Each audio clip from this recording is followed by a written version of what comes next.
In the United States, nearly 2 million people are incarcerated, and for many, the challenges don't end upon release. Yvette is one of those people. Her story is one of resilience, courage, and defying the odds. Today, Yvette will open up about her experience, from her childhood to the prison yard, and from re-entry struggles to rebuilding her life.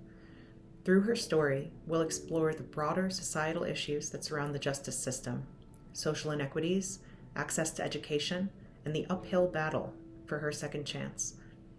We will primarily allow Yvette to teach us through her personal journey, briefly interjecting supporting data and statistics, which will connect her experience to a broader societal call to action surrounding legal and carceral justice. This is more than just Yvette's story. It's a lens into a system that impacts millions and a testament to the power of resilience and reform. Thank you for watching our Adelphi School of Social Work 2025 Social Action Project. Okay, great. All right, so Yvette, if you could just start by telling us your name, how you grew up, just your demographic information basically. Okay, all right. My name is Yvette. I'm 62 years old. My mom and my dad were shaker and movers. My dad was a builder. My mom was a RN. They were also part of the Black Panthers movement too. Growing up, I had a good childhood, but there was turns. There was a turn when my mother trusted someone to watch us when she worked. And at that time, I was being molested. Never told my mother, it just started changing in behavior. I could never tell her, could never tell her why. So as I grew up, I began to dabble even more out there, selling drugs, guns, you name it, I was in the world. 17 or so, I started going in and out of prison until a bigger crime occurred, consistent with drugs and guns and stuff. And I wind up doing 10 years. The first offense that I had with the legal system was always drugs. It was always drugs and guns. But when I was adolescent, in your brain, you don't feel like you're going to grow up. You're always going to get cut loose from the criminal justice system. When you're in the world, you don't look at the factor of consequences. You fell in love with just the act of what you're doing. This is no lie. I dropped out of school, couldn't barely read. I couldn't barely read, mind you. The act that caused a detour in my life, I didn't know as a child how to deal with it. From the age 5 on up to 11, This was going on. So it stemmed from a lot of pain, hurt. I started doing drugs myself. When I finally got to an age where they said, nope, you're not going home this time. So when I was doing time and when I was serving my time in prison, when I finally went, I realized that prison do not rehabilitate. It doesn't. It comes with a mindset. You got to have a mindset of sick and tired of being sick and tired, that there is something better, So I'm sitting on Rikers Island. So sitting on Rikers Island, people go in and out of Rikers because really they're not forced to do anything. And nothing was being said that was productive for you to do when you get out of Rikers. When I was sitting there doing the 10 years, it was truly painful for me because now I had to start sitting down and taking a look at myself. I talk freely about it now because I worked through it, and it didn't come easy. To even say it out loud, what happened and what caused me to do certain things that I did when I was in the streets. I prostituted, that came from the trauma. What brings you there was the trauma and the lack of education, giving up on yourself, your life. When you start off young and being molested, sexually molested, and you holding those things in. My mother didn't know until I was 33. It wasn't a good thing. And when people talk about human rights, your human rights are violated the minute they put handcuffs on you. Because when they had the Rockefeller laws out, people was getting time for things that the crime didn't fit it. As a dealer, a thief, a prostitute, I was being charged as if I murdered somebody. As a woman of color, it frightens me because I have a record. I have 3 felonies. If I do anything wrong right now, I done wipe my future away. Highlight with this project the inequalities amongst people of color who go to prison and the people like our white counterparts who go to prison, and what the differences are, what the motive is behind these sentences, and the system in general. What is it designed to do? Because at what point, or was there ever a point where you felt like, okay, the prison system, I did something wrong, there's going to be some sense of rehabilitation once I'm in there? Have you ever had that mindset? Because prison don't rehabilitate. Here you have, when you're in prison, you get a job when you're in prison. You know how much you get paid for a week's work? The highest paid job was $5 a week. What you call that? Modern day slavery, where people go and dig graves. You clean up the jail for them. You work in the kitchen. You do maintenance. You clean the bathrooms, all that stuff. You work in a bread factory. People do the things that we doing it for companies on the outside. It gives you a skill if you have that mindset to say, hey, I got a skill. It gives you a skill, but does it rehabilitate? No. As Yvette just described, wages in prison are shockingly low, sometimes amounting to less than $1 an hour. Incarcerated individuals are often employed in 2 categories of work. Industry jobs, like manufacturing license plates or janitor supplies, pay an average of 33 cents to $1.42 per hour. Non-industry prison support jobs, such as cooking, cleaning, and laundry, pay even less, an average of 86 cents per hour. Not only this, but many incarcerated workers perform dangerous tasks with minimal training and little to no safety equipment. Some are exposed to hazardous conditions, toxins, and even life-threatening risks, all for wages that barely make an impact on their financial well-being. To make matters worse, deductions for room and board, court fees, and other prison-related expenses often leave incarcerated individuals with virtually no disposable income.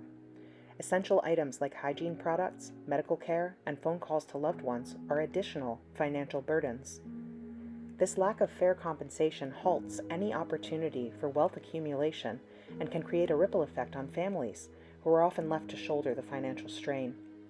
As a result, many families of incarcerated people find themselves in debt, perpetuating a cycle of economic inequality.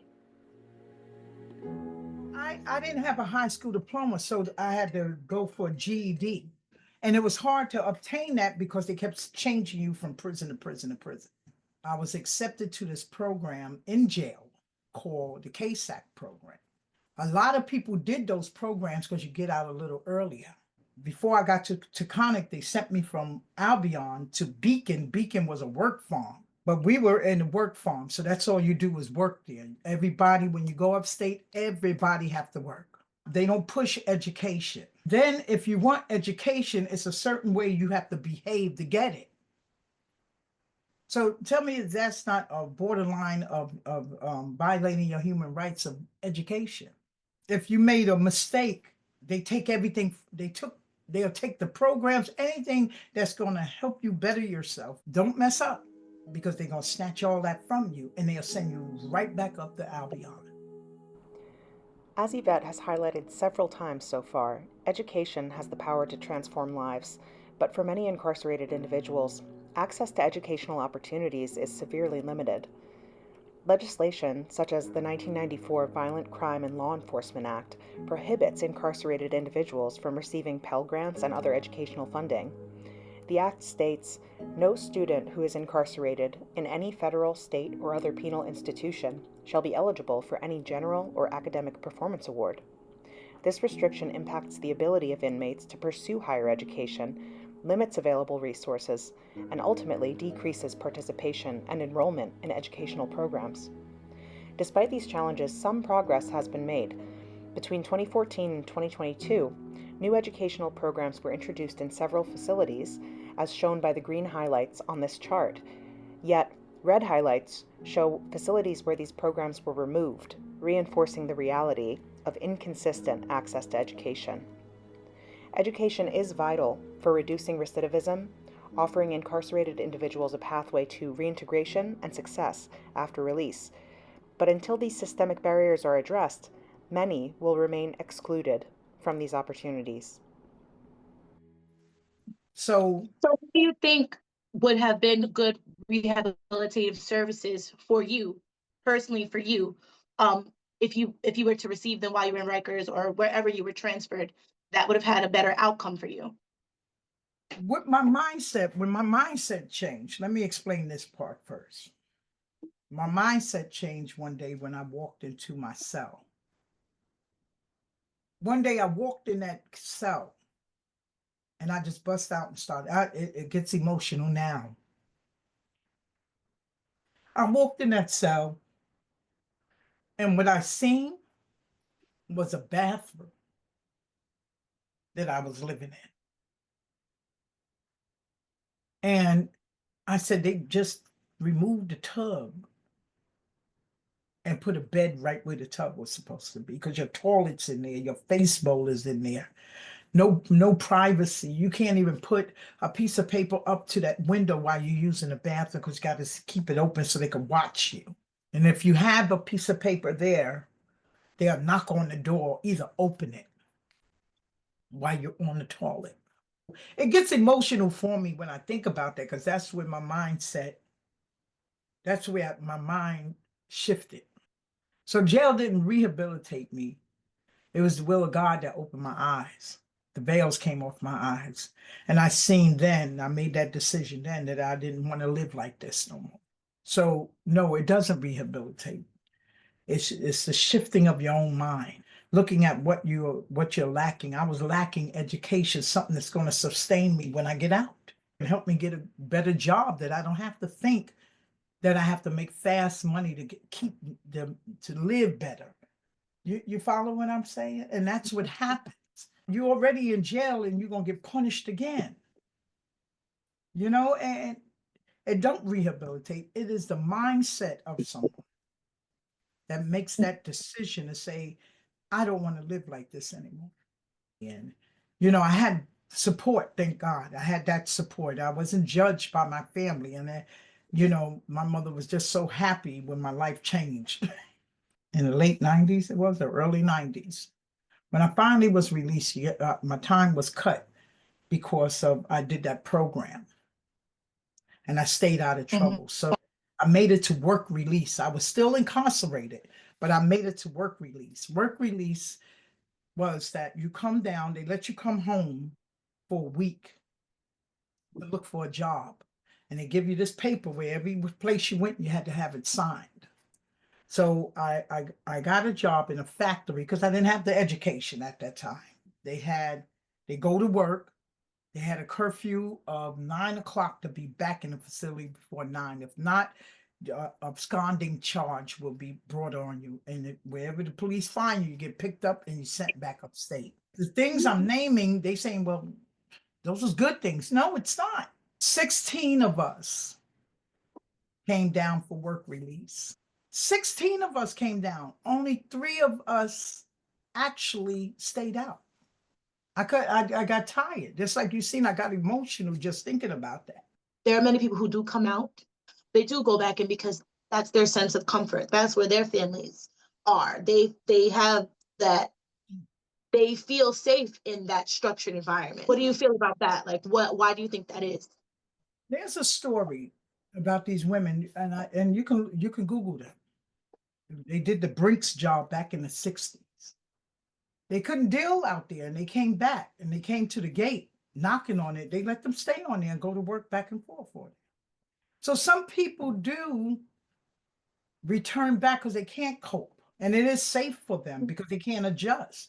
If you've been in there 25 years and you went in there when people was wearing bell bottoms, afros, and have rotary phones and black and white TVs. If you went in there during that time and you come out and you got cell phones and fancy cars and flat screen TVs, computers and all, that's scary. You come home and you see the world different. Yeah, it's fearful for some people. And then everybody that you knew is gone. How do I start all over again? Yvette's observation here regarding 13 of 16 women she knew to be on work release returning to prison highlights issues surrounding recidivism. Recidivism, the tendency of formerly incarcerated individuals to reoffend, is one of the most pressing challenges facing the U.S. justice system. Within 3 years of release, 79% of those convicted of stealing cars, 77% of those convicted of property crimes, and 70% of those involved in weapons charges are rearrested. Even among those convicted of less frequent crimes, like arson, fraud, or DUI, recidivism rates remain alarmingly high. Several factors contribute to these statistics. First, there's the lack of rehabilitation. Many incarcerated individuals do not receive the support they need to address underlying issues, such as substance abuse or mental health challenges. Without these interventions, the cycle of crime continues. Next are reintegration challenges. Ex-offenders often face insurmountable barriers to finding stable jobs, securing housing, and rebuilding their lives. These obstacles, combined with social stigma, push many back into the environments that led to their initial offenses. Gang involvement also plays a significant role. For many individuals, connections to gangs persist even after release, making it difficult to break free from criminal networks. Lastly, harsh sentencing policies such as mandatory minimums often result in long prison terms that hinder the chances for meaningful rehabilitation. These policies leave many unprepared for life outside prison walls, increasing their likelihood of returning. This cycle is not only a personal tragedy for those involved, but also a reflection of a system that prioritizes punishment over reform. Addressing these systemic issues is crucial to reducing reoffending and creating opportunities for meaningful change. But when I had to be paroled, it was hard adjusting because you're being watched for 30 days. You gotta go give urine every day. Every time you walk in the house, your mother looking at your eyes to see if you, and she have every right because I had to earn that back. I had to earn trust back. But it got on my nerves. And I walked out the door one night and I was heated. And I walked out the door and I ran into a guy I used to get high with and sell drugs with. And he said, man, I just lost the whole bundle. And I backed up from him. I said, that ain't nothing but the devil. I backed up and I screamed I screamed for real. I screamed and said, no, loud in the street. You would have thought I was a crazy lady. And walked real fast away from him and got my butt back upstairs. Went back upstairs. The only thing I relapsed on was a cigarette. Never go back to him. To this very day. Never. It's been 33, 34 years. Wow, amen. That's amazing. No use of drugs. But coming home back then, when I came home, there was no real services out here for us. The only program when I was released was Wildcat, but it still was like modern day slavery. It was a place where they have you come and you go to work with them. They used to do demolitions. They used to pay people like $50 a day.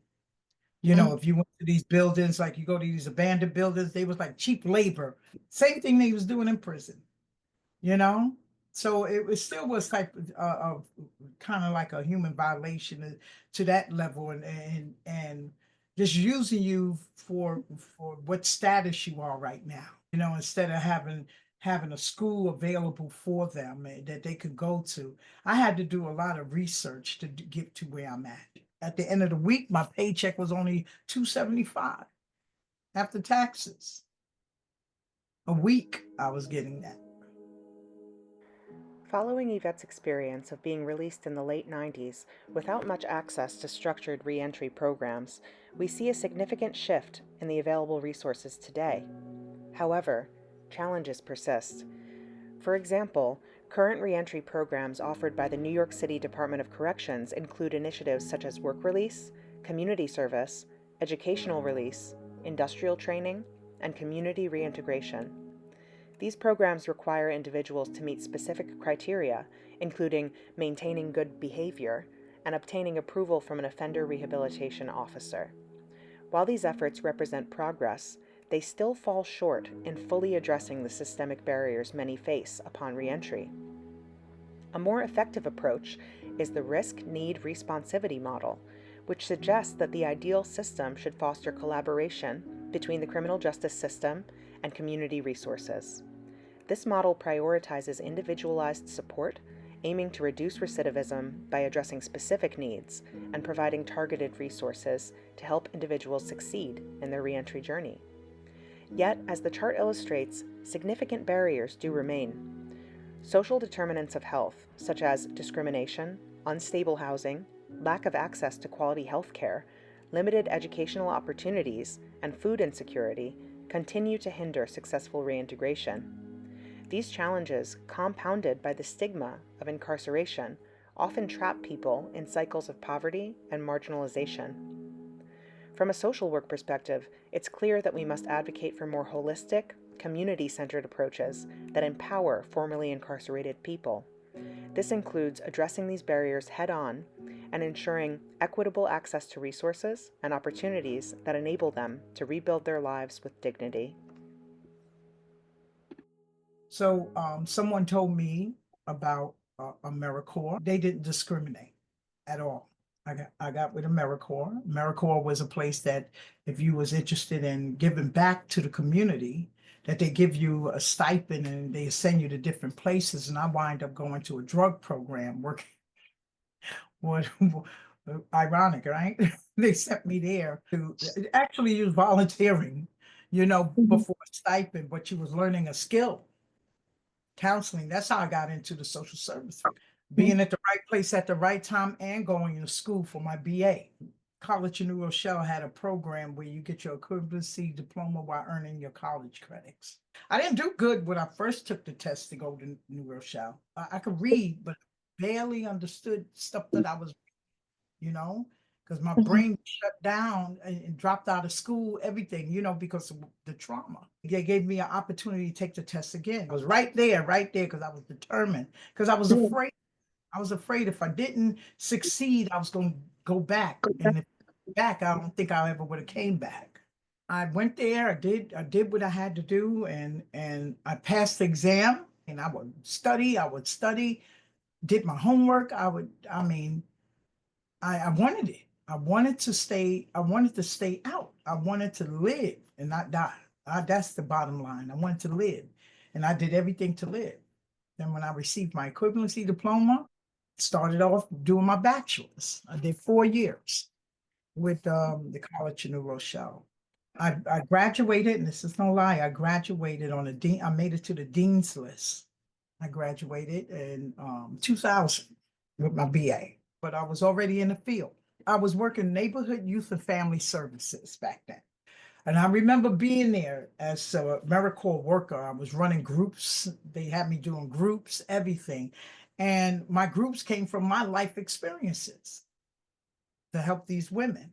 And I was so proud. My mom, God, she brought tears to my eyes. She stood up in the middle of the graduation and just started praising God right there. Tears rolling down her face. Grabbed me and she said, "I'm so proud of you," But there's many accomplishments that you've had, and to hear your story is just really amazing and moving, obviously. But why do you feel like you're so free to talk about it now? I know you said that you've done a lot of work on yourself. Do you still feel like I don't know the words that it affects you a lot as far as what you went through? Well, your past is supposed to keep you awake. Your past is designed to make you aware. It taps you on the shoulders now and then. Sometimes I could be sitting here, particularly nothing on my mind, and cringe over some past. You know how you could see something from your past, like a vision or something. You go, Jesus, I mean, I just thank God that I'm here. A lot of them I ran with in the streets, they not here. I'm not going to say the jail rehabilitated me, but it motivated me to actually allow my brain to open up and look at my environment.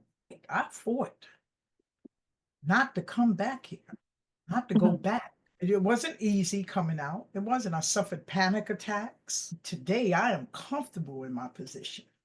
I don't let nobody come in and shake my peace anymore. I'm not desperate. I still have that fight in me. It wasn't easy at all coming home from prison for me. Although I talked about the trauma that caused the breakdown in my life, that caused me to go to prison, caused me to start selling drugs, do drugs and everything. It came from that past trauma. That's where it all stemmed from. And people don't understand that. Everybody don't go to jail because you're naturally bad. No, it stems from a trauma. But if you look at it, that's the mindset. I wanted to change my mind. Socially, politically, the government is what created this for specific demographics, for people who look like us. And that's something that's not talked about. I mean, we obviously, having this education, being in social work, being in the field, we've come to know that, but that stuff is not taught in schools. Even looking at the political atmosphere now, they still believe that is an individual problem, that you're on drugs, that you're doing whatever it takes to survive, to get money. This is still a big issue. If you don't tap into jail, does not tap into what keeps you coming in and out. You get in trouble, they call it a ticket. They write you out a ticket. Disciplinary team you got to stand in front of, and they take away your visits, your commissary, anything that had you sustained while you was there. They take that away, and you're only allowed out an hour. They don't like you just the way you look or walk. Today, my mindset is different. That's why I have a passion for what I do. I want to learn. I'm 62 and I still want to eat knowledge. I just want to eat it up because I look at our world and how it's changing. And today, you're not even going to jail, you're going to the graves. Some of them are not making it to jail. You're making it, your mothers are burying their children. I think this was for me to go through that I went through to get to this point, to touch people. Because when I had the opportunity to work on Rikers, I worked with the men. So I used to run groups with these guys. And when I shared my story with them, they said, "You was here before?" Yes. And they asked the same question, "What made you change?" I said, "When I realized what I was lacking to succeed. I was lacking the basic thing to succeed, which was education. Education unlocks every door." And I said, "It's okay for you guys to feel, because I know some of you are going through things." One guy told me, he said, "I go in and out of here," because he said, "I got a woman home that she don't even give me a chance to get myself together." She took about, "Well, I need money, I need this." So it forces them to go out there. You're a man. So stigmas on all of us causes us to do different things. It's the willingness to want to change, tapping into your mindset, looking at yourself and getting honest about, why am I repeating this over and over again? Like you said, if you lack that education, you lack that knowledge that there's more than what you are experiencing right now. Exactly. That's the big thing, that people don't have that opportunity to see that. If you're setting up a system for people of Black, brown origin, they leave from Rikers to go upstate, they buddies are upstate. So you're still with that same gang clique mentality. Separate houses that you're not letting people integrate, and they fight with each other. Making shanks. I was on my way out from doing a group one time, and the guy got shanked right in front of me. He had to push me back in and had to sit in there, and it reminded me of being locked up again. But it made me also relieved that I'm not living this life no more. So when I came out, it was opportunity, but I had to research opportunity for myself. I had to tell my story so somebody would say, "Hey, I know this thing, I know this place." That's how I did it. I remember my first parole board, it was a Black woman there. She was just nasty for no reason, nasty. That's kind of attacks that we get as inmates. And she has a bad reputation anyway. Man, we ain't going home. And I didn't. So me and the young lady, we was excited, saying, "Hey, I hope we go home. I hope this is it." And we talking like this. When I arrived in the room, when he finally called my name, "Oh, you was the one I was out there talking." And I looked at her. I said, "Well, you said talk, but not loud." And I did say something back. She didn't like that. Right. She turned around and she hit me with 2 more years. And they can do that. So I had to live in the facility for 2 years. But I didn't get discouraged. Still get to go out and get some air and I just have to come when I come in. I just have to stay in. That's it. Because at any point they can decide to cut that for you. You taking the subway, anybody could be late. If you Right. come in late, you got to sit downstairs. There's so many childish punishments that you used to get. And you're talking about human rights. You don't have none. Your rights are violated the minute you get arrested. This is the question. What would you say to somebody who might say to you, Yvette, the prison did rehabilitate you in some sense, because look how successful you are now. It may not have been in the ways that you expected it to, like how you said the programs are coming in now, but it did do something. What would you say to that? It didn't. The only motivation it gave me is that I don't want to come back there. I don't like people in my face. When the shower, when not to, when I get sick, I have to wait, playing who has the highest fever. That's the only way you get seen. Everything is taken away from you. What other than spirituality, like you said, what do you think, what are some skills that other people would have needed to develop to have the mindset that you do that allowed you to come home and be successful? Be a listener. You have that willingness to want to listen and not defend. Was the reason why I robbed you. It was the reason why I sold the drugs. It's the reason why. There are reasons, but learn not to defend it when you are seeing your consequences. Acceptance is a big key. You got to learn to accept your responsibilities on things. For me to put myself in a position where people want to help me, that's important. They would just look at you as a former inmate. Yeah, yeah. And it was true. When I had to go get my dispositions, when you come out, some places require you to get your dispositions. Oh, I have them over there. I still have them. And you have to get these dispositions to clear your name on certain things. Like, say, if you're going to get a job to working with kids and you had a record, you have to get that disposition to show nothing I did had nothing to do with kids. When I had to go to the courts out here in Queens, because a lot of my crimes was out here, I told the clerk what I needed my dispositions for. I was so proud of myself. And it was the SOS school with the Board of Ed. And they liked the way I was working with the kids because the kids responded to me. They liked the way I worked, and they told the superintendent about it. And they called me up there for a meeting. And they said they heard about me and they wanted to offer me a job in the school. My first rejection was that. I put in the applications. The teachers was my references. They gave me some good references. The principal gave me good references. They sent all my whole packet and they sat with me, helped me fill it out, everything. I was so excited. I was like, I was rejected. I'll never forget what that letter said. It says that we find you to be a danger to the population we serve. Even with Fordham University, just recently, they dropped me from the program. That was my last year. It still follows you to close Yeah. mind.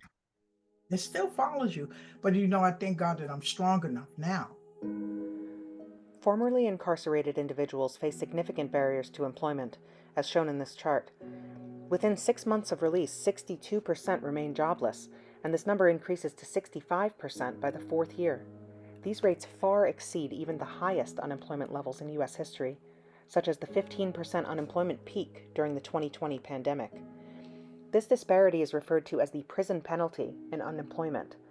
The data reveals that unemployment rates are not only higher overall, but disproportionately impact Black individuals, especially Black women like Yvette, whose jobless rates exceed 40% after incarceration. Why does this happen? Systemic inequalities begin long before incarceration. Limited access to quality education, employment opportunities, and legal representation creates a cycle of disadvantage. After incarceration, these barriers only multiply. Criminal records restrict access to housing, education, employment, and social services, making reintegration into society incredibly difficult. Without stable financial resources, formerly incarcerated individuals are at a greater risk of recidivism, perpetuating the cycle. Meanwhile, families of incarcerated individuals often face financial hardship and emotional distress, compounding the social toll of mass incarceration. employment laws and regulations further limit opportunities for those with criminal records, effectively locking them out of industries like healthcare and education, where legal prohibitions often exist. These challenges disrupt the natural progression of career paths and wage growth, leaving many unable to compete with their peers who were never incarcerated. This data paints a picture of the systemic barriers faced by millions, highlighting the need for reform and how our society approaches re-entry, employment opportunities, and support for those leaving incarceration. That God closed that door for a better one to open, and I believe in that. I'm not sure if you do, but Yeah. No, I that. do. Mhm. I do. But at that time, I did, at that time, we don't understand those things. But Right. here I come to Adelphi, and I find that my experience here, they are very, very supportive here. My whole stay here they've been very supportive. My advisors, Adelphi gave me good support. If I had this kind of support coming out, besides my family, Mhm. I think I would have been a bigger than big now. What it sounds like to me is what social workers do, what people in this field do, and how important mental health is, and the awareness of mental health, and how to, work with people who've experienced different things in their lives. And then I went for my master's. I have my MS. I have my MHC. Now I'm going for my MSW. It don't stop. Once when you get fed something good, you don't. On the eating. Right. That's like getting a good seafood boil, right? You Keep just going. Yeah, you just want to keep going back to that place again. And that's what I wanted to do. I just wanted to go back and keep educating myself as the trend is changing today. Keep educating yourself because I see, people going to jail, but you don't hear about it as much as people going to the graves. How can we stop this generation that's sad and hopeless? Some of them don't want to hear your story. Like, nah, it ain't the same thing as when y'all was out. Yes, it is. Think about why you make bad decisions. Why y'all think gang banging is cool? Why you think shooting somebody is cool? You know what I'm saying? It's not cool. It's coward. Getting educated and staying out of jail is cool. So let me just take what you said. Why do you think that they have that mentality? They idolize. They really don't. In our community, really, who do you really have to look up to? And that's what I'm saying, where the systemic issues come in. It's designed for That's us to right. types of mentalities, It's like a segregation. curse. It's a community curse. A Mhm. black brown community curse. That's what it is. Because as do you know how they say they have a generational curse? Mhm. We have a community curse, and it constantly falls on our children. They like hopeless. They have no real role models. It comes with a community mindset, and we have to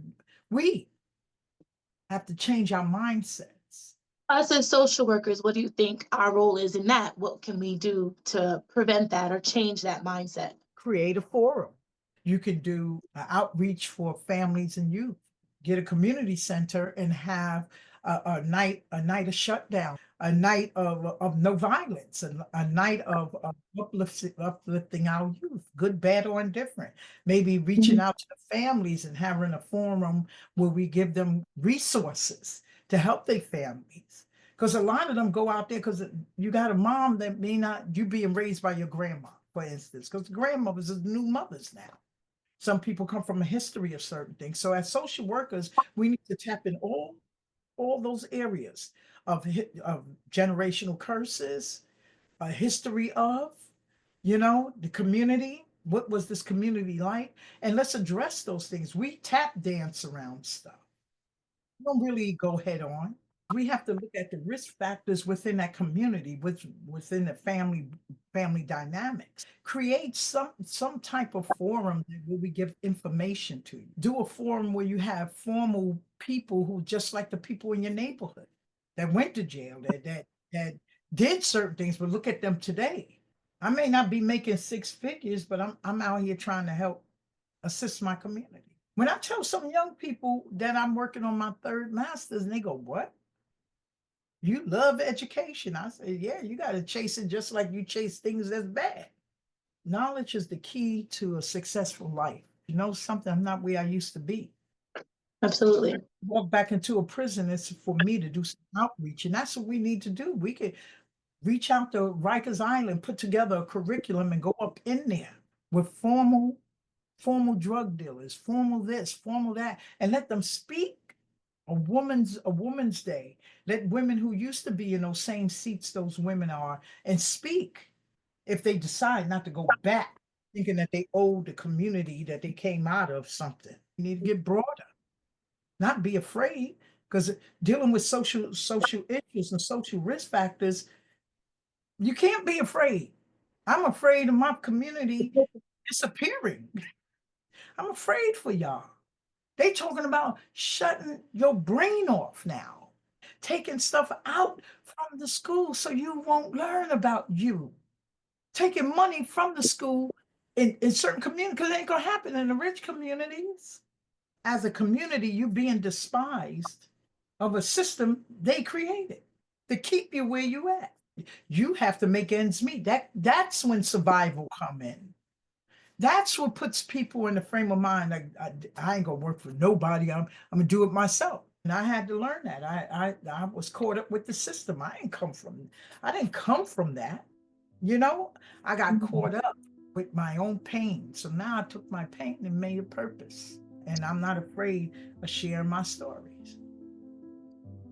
Very determined, very resilient, because Yeah. that takes a lot. I had a support system that told me, as long as you keep doing what you're doing, we got you. So that's a big difference. That made a lot of difference, because I wasn't alone. So Well, God bless your family. God bless you. Thank you so much. thank you. And Thank you. sharing this with us. I'm going to stop the recording now.